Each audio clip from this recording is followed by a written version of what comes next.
I just made over $400 on Poshmark's Closet Clear Out on Halloween. Today, I'm going to show you how and share with you my technique on how I made pretty much my car payment in 1.5 days. And then at the end, I'm gonna show you what exactly sold and for how much. So my name is Karen with the Thrifty Flamingo. If this is your first video, welcome. If you're returning, welcome back. Yeah, yay! They had 2 closet clear outs within the same week. They had one last Thursday, like a week ago, and they had one the day before Halloween into Halloween. It was like a 1.5-day closet clear out, and yeah, wow. So first I want to say that this is my own technique. It's not gonna work for everybody, but you know, there's little bits and pieces to it that you might take from it that, you know, you might mold into your own technique. So my closet clear out technique is based on my pricing structure, and everybody's is a little different. So it does depend a lot on your pricing structure. I know in previous videos I've mentioned that I price a little bit higher, not crazy high, but a little bit higher in order to, you know, allow room for a couple of price drops, at least 2 price drops, sometimes 3, you know. So if I kind of work it into the price, and I'm able to drop prices a few times. So there's 3 things that you need to figure out before you start price dropping. First thing that you should always know is your price per piece. There's 2 main ways people usually get this number. Some people itemize each and every individual piece. They say, okay, I bought this shirt for $3.10, therefore I mark it down as $3.10. Or what I do the second way. I divide by the amount of items and the price that I paid for it. So if I bought 20 items and I paid $50, I divide that 20 items into the $50 and I come up with a $2.50 per piece. This makes my life a lot easier, especially since I do buy larger quantities. So I'm just, you know, doing the whole lot and dividing the whole lot and then getting one number for the entire lot. It makes my life easier. You know, one's not right over the other. It's to each individual. So you need to know your price per piece first.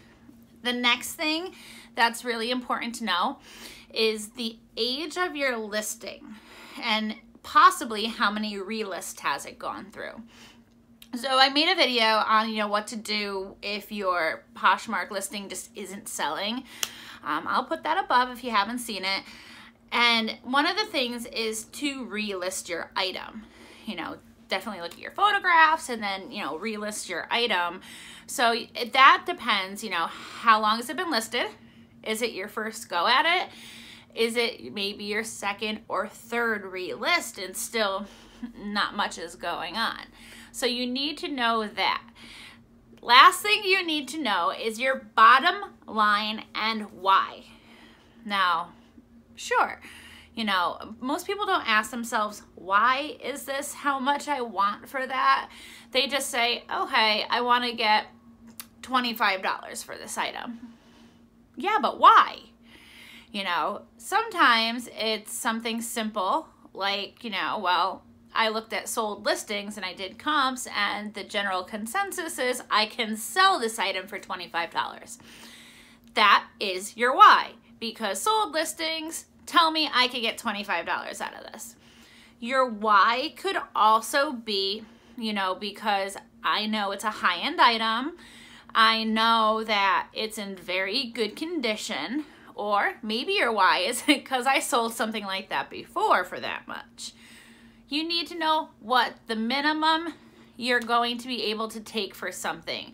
And the only way you're gonna know your minimum is if you know how much you actually spent. We go back up to price per piece. So those things you need to know before the next closet clear out. You guys should always know these things. Whenever you're listing, Whenever you're acquiring more inventory, you need to be thinking about the bottom line. How much did I pay for this? Yeah, very important. So price per piece, age the listing has been up / relisted, and bottom line. All right, so now I'm gonna share with you my technique for the closet clear out. So the first thing that I do when I wake up that morning and I either get the email saying, oh, it's closet clear out, or I go to the news feed and, up top it might say, hey, closet clear out. The first thing I do is I go to my closet and I share and I come up with a game plan. So when I share my entire closet, I share from down to up. That keeps it in the order that it's in. That's just my own personal way of doing things.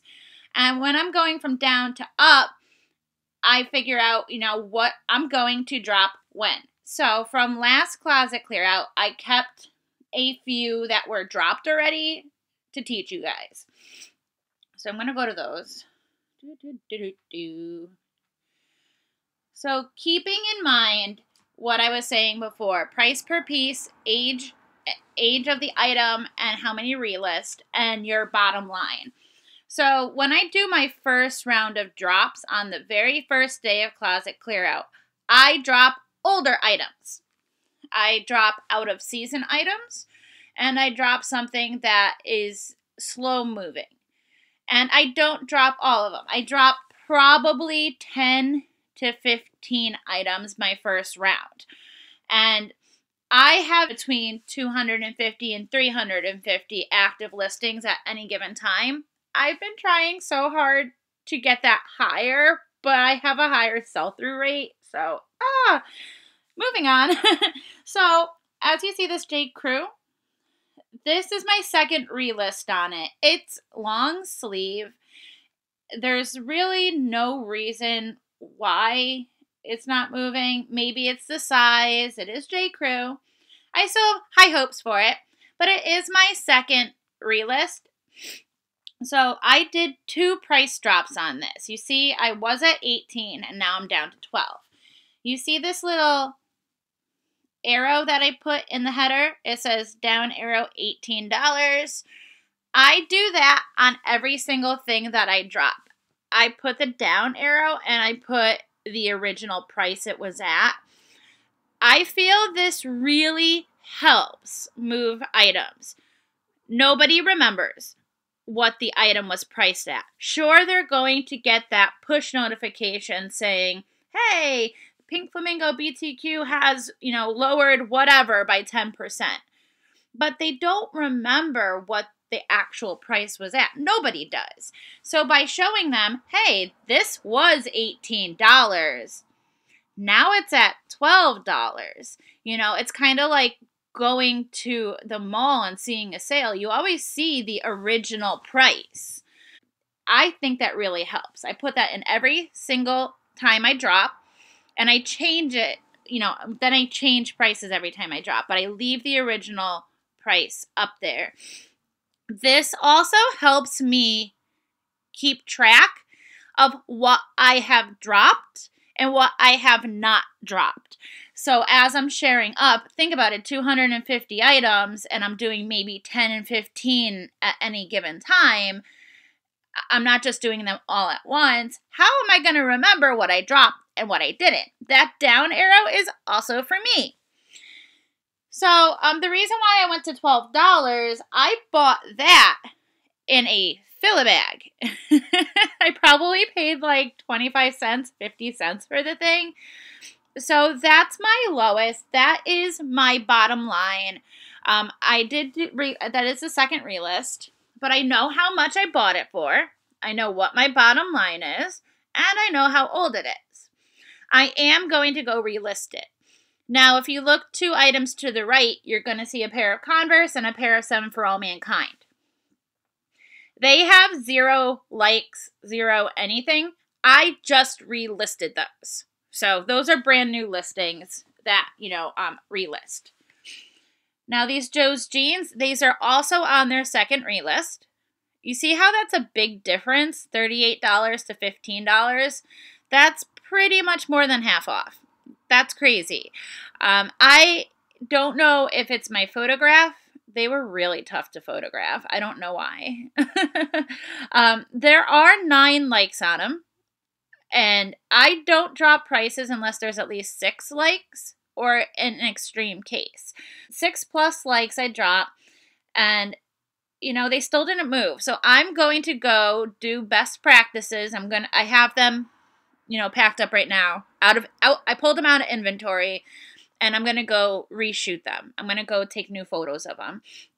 So they have not moved. So hopefully upon relist, I will never have to go down to $15. The reason why $15 minus Poshmark fees is $12. I bought them for $4. So I'm a little more than doubling my money. And I like to get at least 3 times my money. But hey, they're not moving. They're just kind of like taking up a lot of space. If you hear any thumping in the background or little mew mews, that's Hunter Cat. He gets jealous of the computer. So, out of season items. Look at this Athletica shirt. It is a tank top. Granted, it's kind of like workout gear, but it's definitely like not like yoga. It's like a sweater almost. So that's out of season. I am going to relist it and put it a little lower in my closet. It's also an extra small. Sometimes sizing and awkward sizing can, you know, make something not move as fast. So you notice how they all have down arrows. So I go through it, I drop 10 or 15. Then I wait a couple hours. My prime times for dropping are early in the morning, on weekends, Saturday and Sunday, not on Friday. Like early in the morning for me, probably like 9:30, 10:30. I am East Coast though. So I drop on Saturdays and Sundays in the morning, and then I'll do another price drop, another 10 or 15 items that are worthy. And around like the midday party, here it's 3 p.m. You know, not the noon party. You guys are going to have to do the time difference in your head. Here it's 3 p.m., like the second party of the day. It's usually like best in tops or, you know, best in jeans. And there's more active users on during party hours. So I'll do, you know, another bout of another 10 or 15 drops throughout my whole closet and let those sit. And then I do another round of drops an hour before the PM party on the weekends, and then I do one more round of drops, but fewer during the party. Now, let's talk about items that aren't old and haven't been relisted. Stuff that's more towards the top of my closet. This sweater. Oh yeah, that's why I left it there. This sweater is actually really new. I probably have had it up for about 3 weeks. I would have to look at my notes. Maybe going on a month. So it's a Romeo and Juliet sweater. It's a really nice sweater. It's definitely seasonal. There have been 13 likes on it in the past month. So it's not like a hot item, but it definitely has been getting enough attention. So I had it originally priced at $34. And I dropped it 2 price drops down to $24, and still no takers. So what this is telling me is when I take the arrow away after I'm done recording, and I'm not going to raise it back up to 34. I'm probably going to put it at 28 or 30. You know, sometimes closet clear outs can kind of help you gauge if you're pricing a tiny bit too high, you know, and like kind of where to reprice from there. So that's what this sweater told me. So then hopefully it will sell for, you know, $28, $30. If not, next closet clear out, I might drop it down to $22. I think by then it should go, especially with 13, and there will be more likes by then. But when you're looking more at the top in my closet, like all this stuff is newer. All this stuff probably within the past week I just listed. That's why you see 2, 4, 6. Now, once in a while, you're going to have that hot item. That item that you posted a day or 2 ago, and you already have 11 likes on it. And you're like, I just posted this. Wow. Like, en fuego. You know, so sometimes towards like the evening, the price drops right before the party. I will give a new item one price drop and say, hey, all these people have liked it in such a short amount of time. Somebody's going to buy it. That has worked for me many times. But when it concerns newer items, I don't like ruining my historical low for something that only has 1 likes, 15 likes. I guess that's fine. But most of these didn't have this many likes when the closet clear out happened at the beginning of the week. So I do stagger drop 10, 15 items throughout the day. And then certain items get 2 to 3 drops per closet clear out time frame. So it's work. It's definitely work. Now, what sold? Oh, most of my stuff has been like getting to the people and getting rated. Yay! My very first sale I had was my first round of drops during this past closet clear out. It was so strange. It was like a day and a half. So the first thing I dropped were these 2 items and a few more. This, look at it. It's out of season. It's a sundress. It's a lovely sundress. It is Torrid. Torrid is hot. People love Torrid. I love Torrid. So I went from $35 down to $21. And that's a decent amount of price drop, but I'm still making money on that. I think I paid $4 for the dress. So, and I'm moving it when it's like 40 degrees outside. Well, here, you know, here it's cold. So that sold during while I was still dropping prices and sharing up. The next thing that sold was I made this little, like, I guess it's like a bundle. It's from the Suicide Squad, like Harley Quinn, like the Joker's girl, you know, like Mr. J.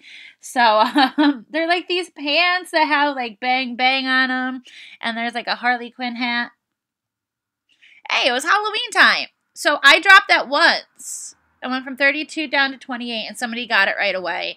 That was, you know, a really hot item. People were liking it, even though it was a very small size. It was a 3 juniors for the pants. The snapback was like 1 size. This was my very last price drop for these. I said I knew my bottom line. I have not relisted these. Obviously, I don't need to. So that was my bottom line. $26 was my bottom line. If after that price drop, it did not take, I would leave it at $26 throughout the whole closet clear out. And then after closet clear out is done, I would then, you know, relist it. I didn't need to. These, you guys might remember these. I made a video. I got these in Virginia Beach. They were really cute. $25 down to $17. They sold. What's that, like 2 price drops? 2, maybe. This was a mistake. Oh my goodness. So do not do Poshmark when you're half asleep. Like, I was going to bed and my cell phone like lit up and I was like half asleep. So I see an offer and I'm like, ooh, an offer, you know? And I'm like, ooh, these were priced at 38 and I took an offer for 20 because I saw 38 in my half asleep mind. I saw my price and I took it. And then I see, congratulations, sold for $20. And I was like, oh, SOB. Don't do that. Learn from my mistakes, please. Okay, so this was my 3rd relist on this dress. I was really surprised. It's silk, it's bowed-in, it's really nice dress. And 3rd relist, 2nd photograph of it, I just couldn't move it. I don't know why. Whatever. I'm over it. So that was my lowest. I dropped it to 19 and I thought, okay, you know, maybe I'm going to have to adjust my price on eBay as well because it wasn't moving there either. And it did. It sold. I'm just happy to get that one out of my closet. So, look at this. I sold a bundle. The bundle was $117.90. Hi, Hunter Cat. You notice in here, there's 2 that were price dropped. I do sell bundles. I only sold one this closet clear out, but it's not unusual for me to sell multiple bundles during closet clear out. She saw that I had dropped 2 items that she had favorited and said, what else could I get? She didn't put an offer in on it. She just bought it straight out with my bundle discount. So that was I woke up to that. That was nice. I sold these page jeans for $30. Notice all the arrows, These, I love that brand. Remember I taught you about DL1961? Yeah, 1961. I don't know if it's like, probably just 1961.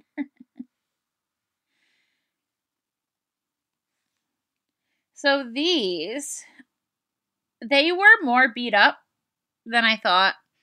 And when I originally listed them, I was like, oh, I'll put them up for $30. Someone's going to want torrid jeans for $30.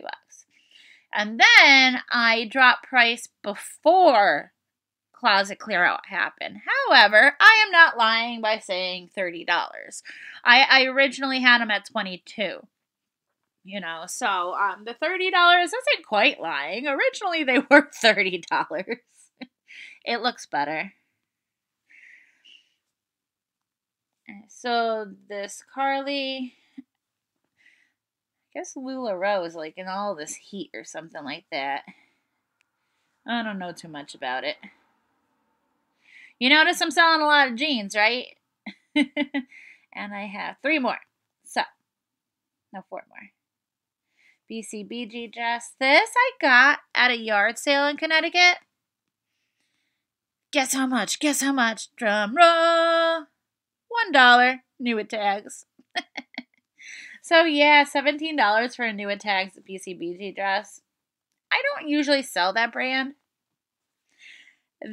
Another key thing to do during closet clear out is to list while you are dropping prices. I posted this during a price drop round. So it sold within 40 minutes. I was really happy. That was such a toughie thing to take photographs of. These are so cute. Sometimes you get stuff and you're like, I wish it fit me. 7 for All Mankind, high rise. They were very like brushed, kind of, not velvet, but they had this very like soft hand feel to it. They were called the Duchess. Duchess garden print. How fancy. And the last thing I sold. These sold full price because there we go. $50. So I also count my sales the morning after closet clear out as being closet clear out because I don't go back and adjust my down arrows until the day after. I have gotten many sales the morning after. I call it like leftovers because that's exactly what it is. People go and they're like, oh, I missed that price drop, or maybe I wasn't on Poshmark or whatever it is. Oh, I hope those pants are still there, you know. And, you know, maybe they just got paid. Maybe money just cleared for them. There's multiple reasons why the morning after you get a couple of sales too. So I count that because they are a direct result of my price drop. So that's how I do it. I know I might have just raised a few more questions than answers. Some of you might be thinking, oh my goodness, that is a lot of work. Yeah, it is a lot of work.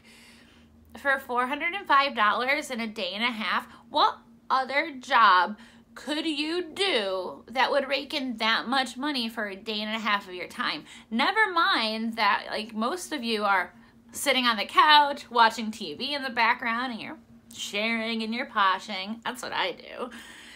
You're home. You work for yourself. What other job can you make that much money? It's limitless. Wake, posh, sleep, repeat. That sounds just like a closet clear out day. So I am working on a video as a little present to you for the holidays. I'm working on a video to help you guys get the most out of Poshmark without spending all day on Poshmark. You know, when it concerns networking and sharing and greeting new people. So I'm working on that, and I'm gonna have it to you in a couple of weeks. So if you have learned and enjoyed this video, I would really appreciate you give me a thumbs up. If this is your first time viewing me, I would love it if you would subscribe to my channel. Other than that, everybody, take care.